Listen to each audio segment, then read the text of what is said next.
Austin Faith Dialogue, a public affairs program at the crossroads of religion and life, a series highlighting the cultural and social interaction between the worshiping and religious communities in and around the capital city.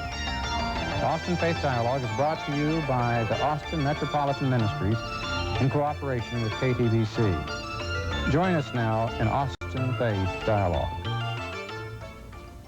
A wise person once said that the quickest way to become an old dog is to give up on learning new tricks.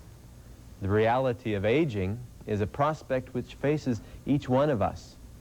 Creative living in our senior years is often simply an issue of continuing to learn new tricks and remaining open to the joy of life in all of its phases. Old age is not an illness or a condition. It is a time of life no less valuable and rewarding than youth or middle age. The pace of life in our contemporary world sometimes seems to give us the message that senior adults are somehow less valuable than younger members of society. Think of it. Would you typically consider it a compliment to you if someone were to say, "Gee, you sure look old today"? Nevertheless, our religious and our ethical roots of our society tell us that a person is equally valuable and lovable, no matter how young or old, no matter how productive or unproductive, no matter how weak or strong. Welcome to Austin Faith Dialogue, sponsored by Austin Metropolitan Ministries. I'm your host, Father Mike Siss, and today we are discussing senior adults. And my guests today are Mickey O'Leary of Easter House and Don Cavness of Westminster Manor. Welcome, Mickey and Don, to our show today. Thank you. Thank you. Since you both have plenty of experience working with senior adults in our society, maybe you could begin our show today by sharing with us what it is that Easter House and Westminster Manor provide for elderly members of our society. So, Don, what is Westminster Manor? Well, Mike, Westminster Manor is one of Austin's longer-lived retirement facilities. We opened in 1967. Since that time, we have had 2 additions where we've added additional apartments to the facility. And just 3 years ago, we built a new 90-bed skilled nursing facility, which is primarily for residents, but we can also have private pay patients in that nursing facility.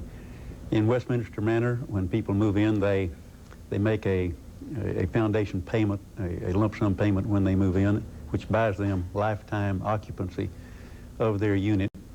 And this includes skilled nursing care if and when they need it, which of course many of them do. I see. We have, I believe it's 280 some odd apartments with something over 300 residents in the manor. We're almost full. We have, I think, fewer than 10 apartments available right now. And we do have a few private pay patients in our facility, but as you said in your opening remarks, we maintain a very active lifestyle for the people. Once they move into the manor, it's considered by them to be their home. They have pride in their part of it, just like they did in their home, but they are put with other people so that they have a lot more to share possibly than they did have when they were living by themselves.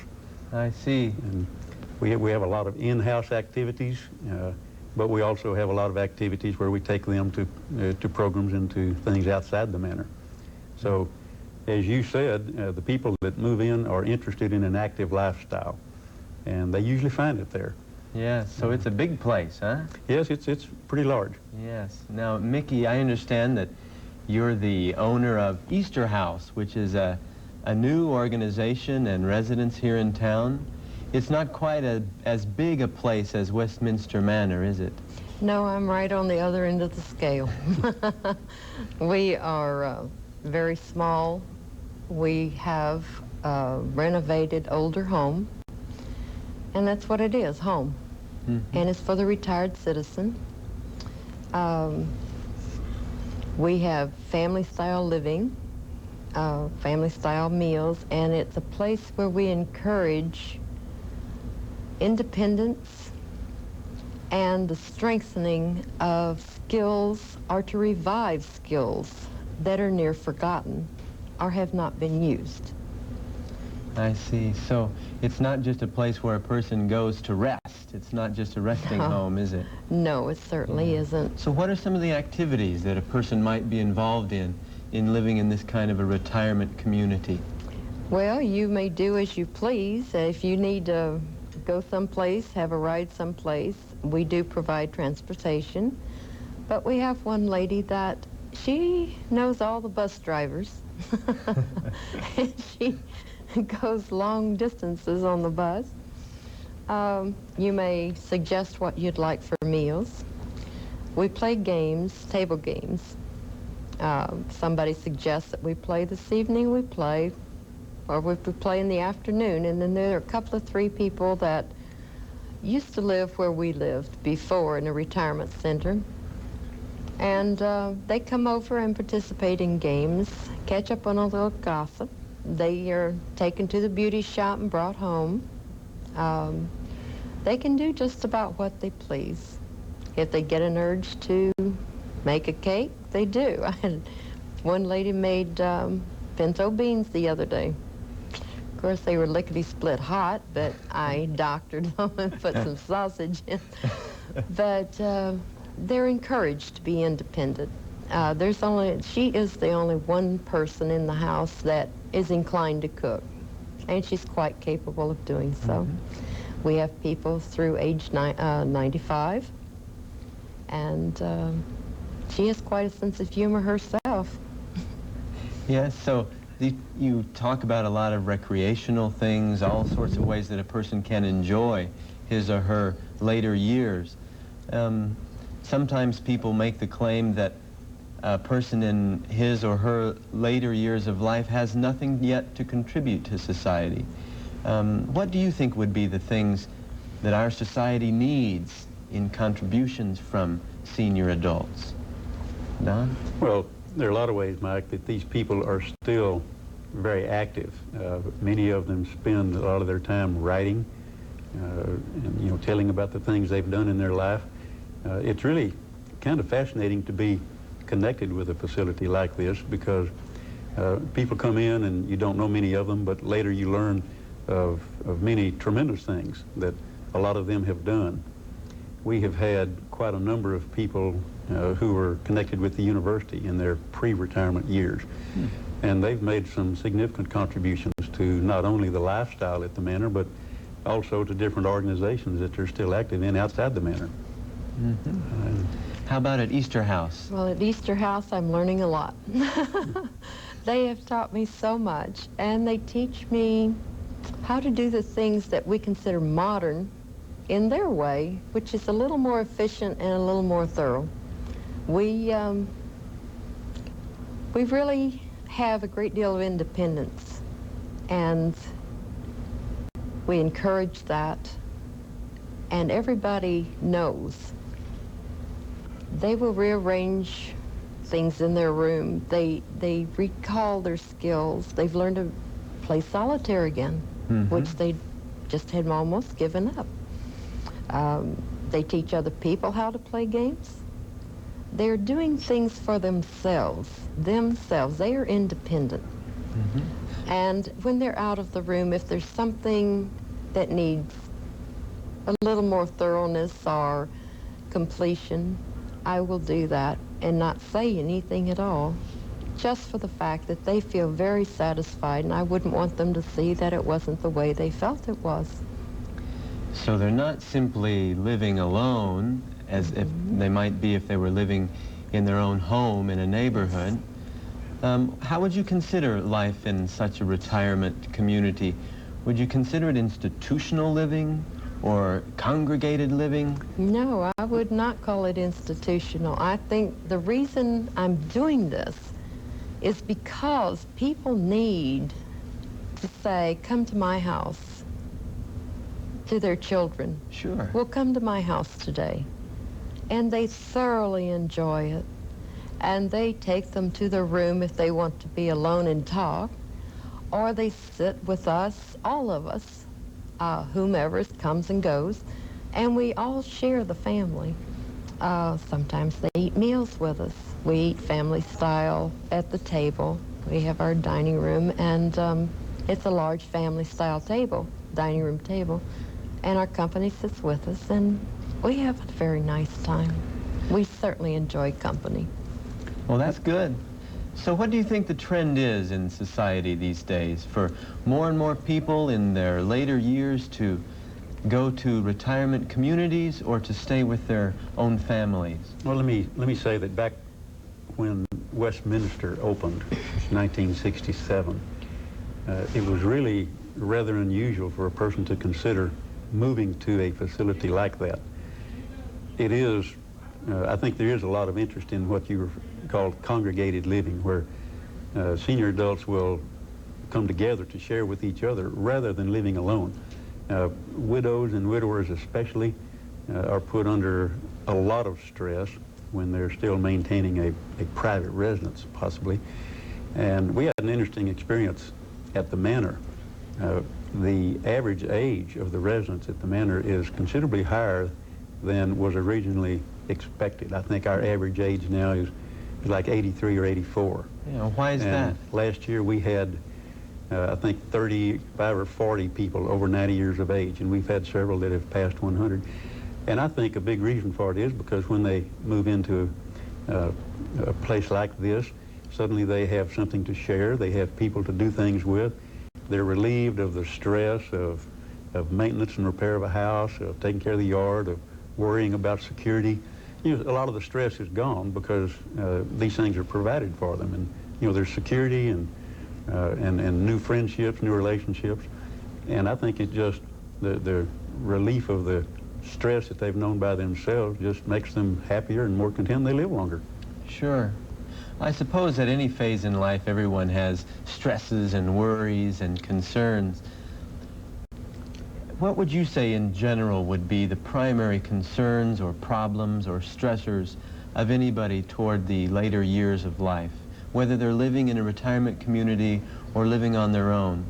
What do you see as their primary concerns? Their security, the security of independent living and longevity.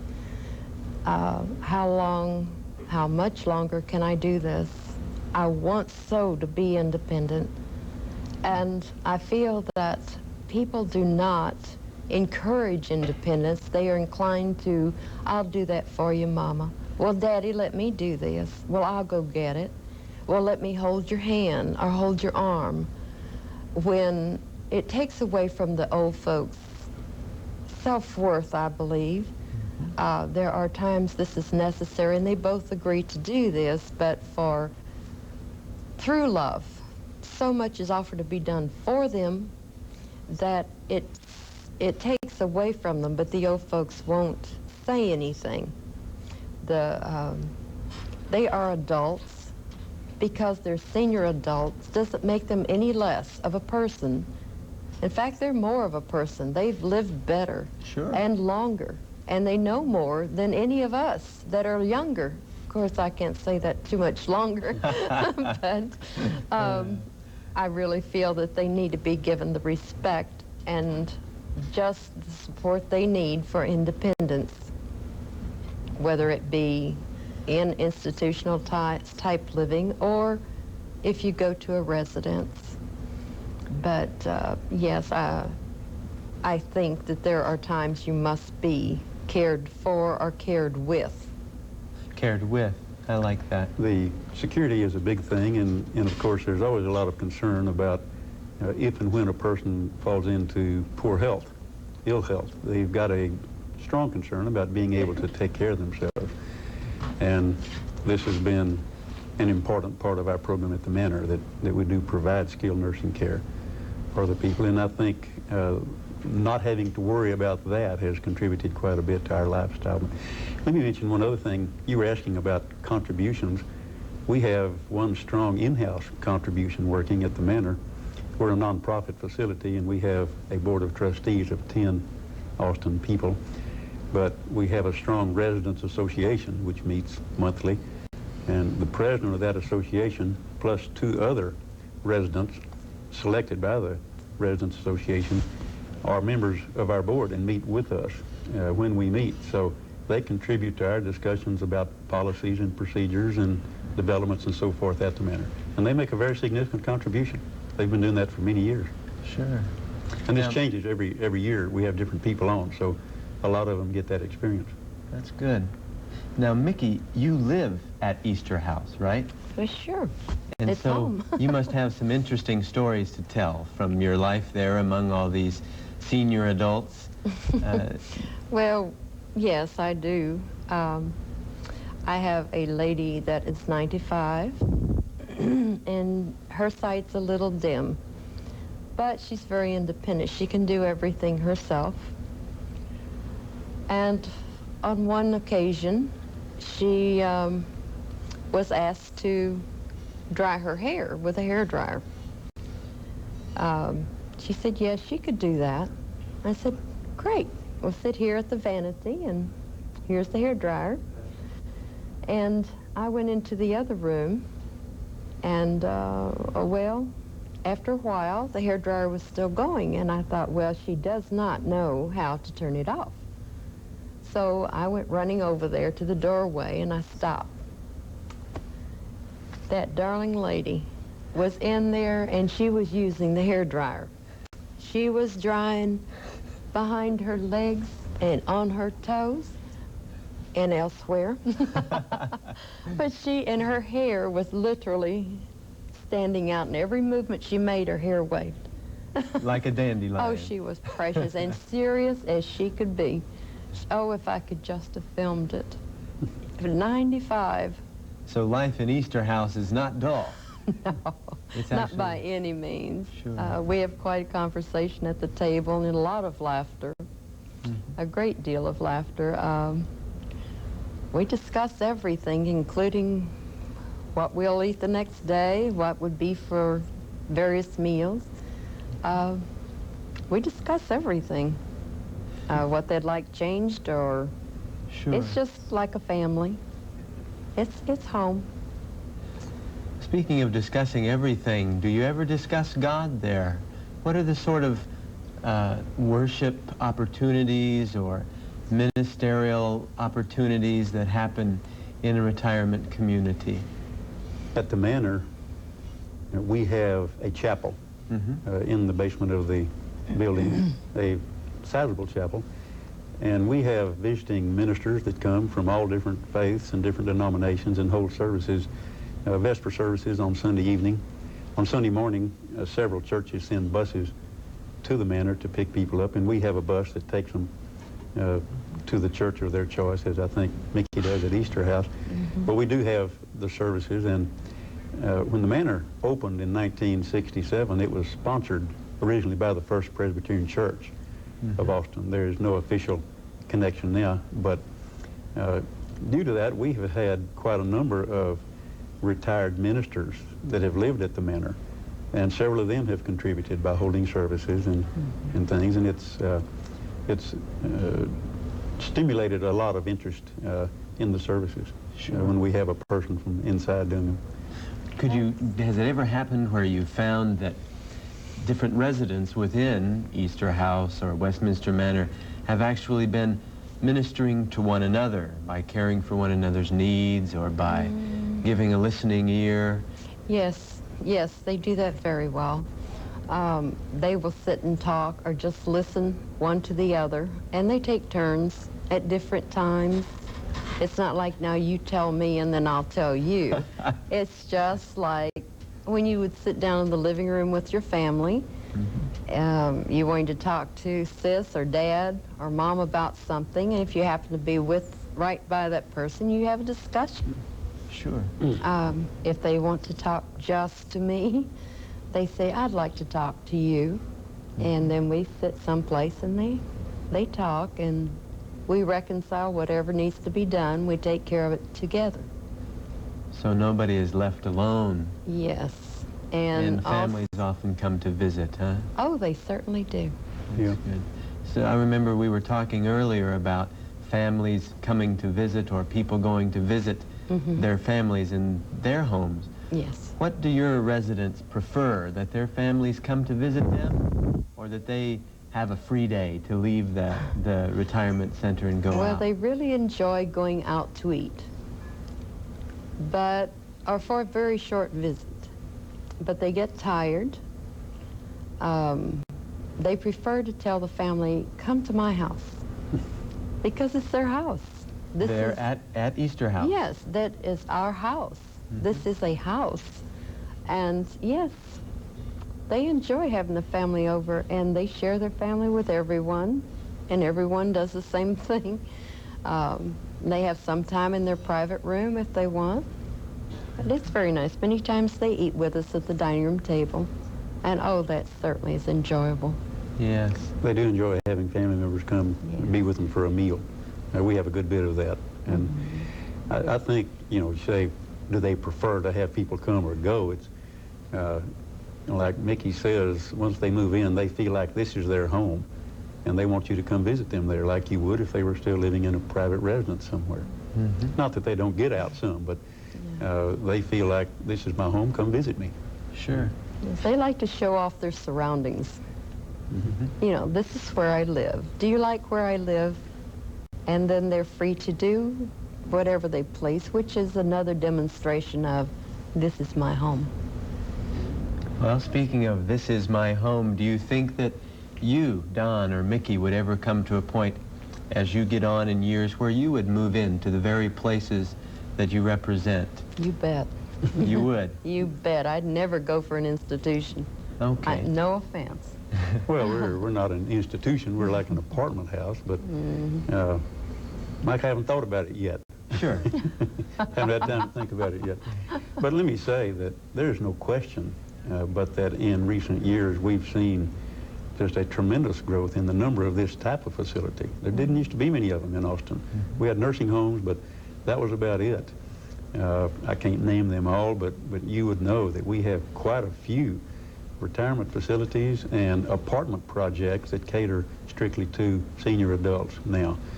And I think more and more they're realizing that there's a lot to benefit and a lot to gain by being around other senior adults.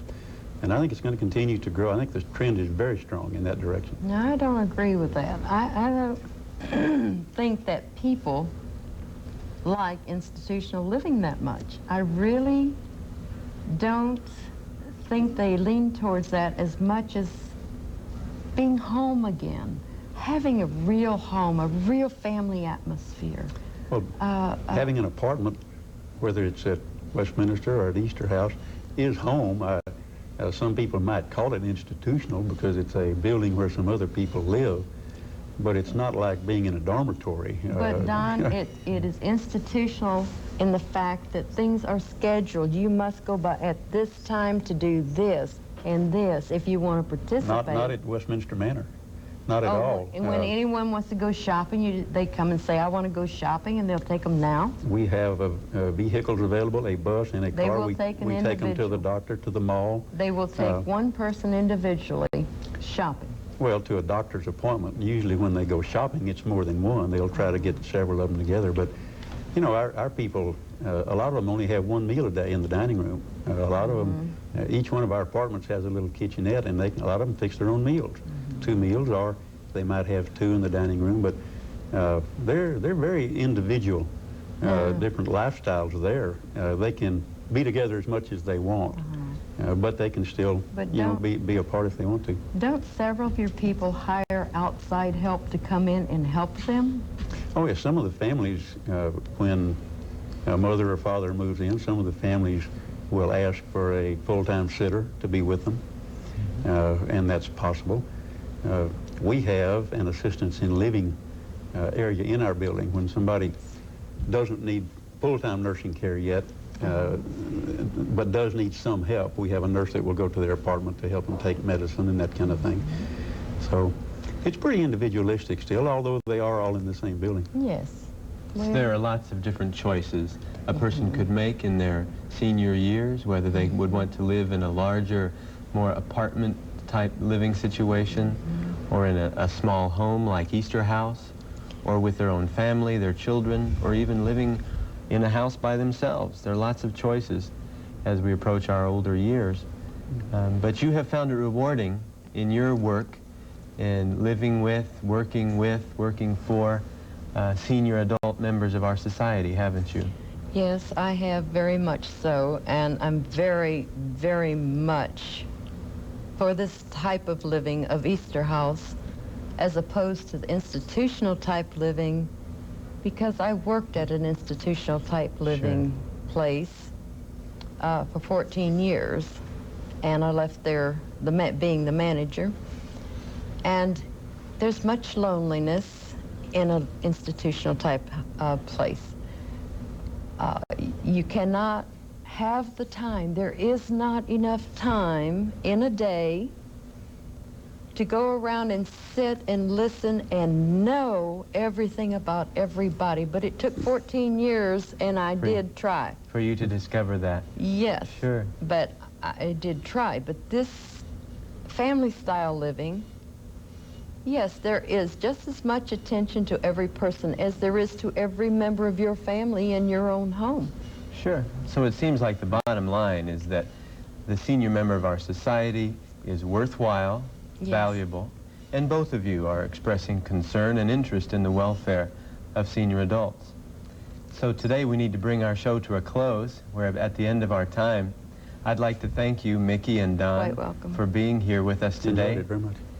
And as we've considered the lives of senior adults in this show, I hope that all of our listeners and viewers will have been considering the importance of all phases of life.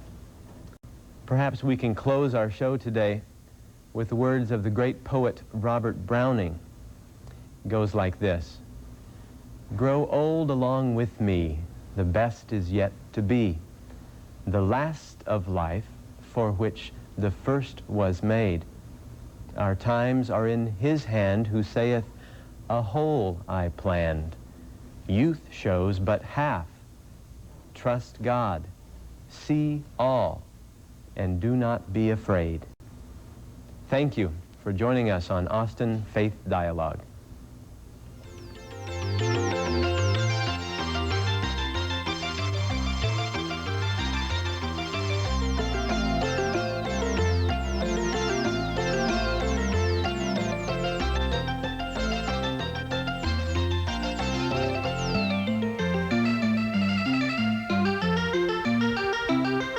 For more information, call Austin Metropolitan Ministries at 472-7627.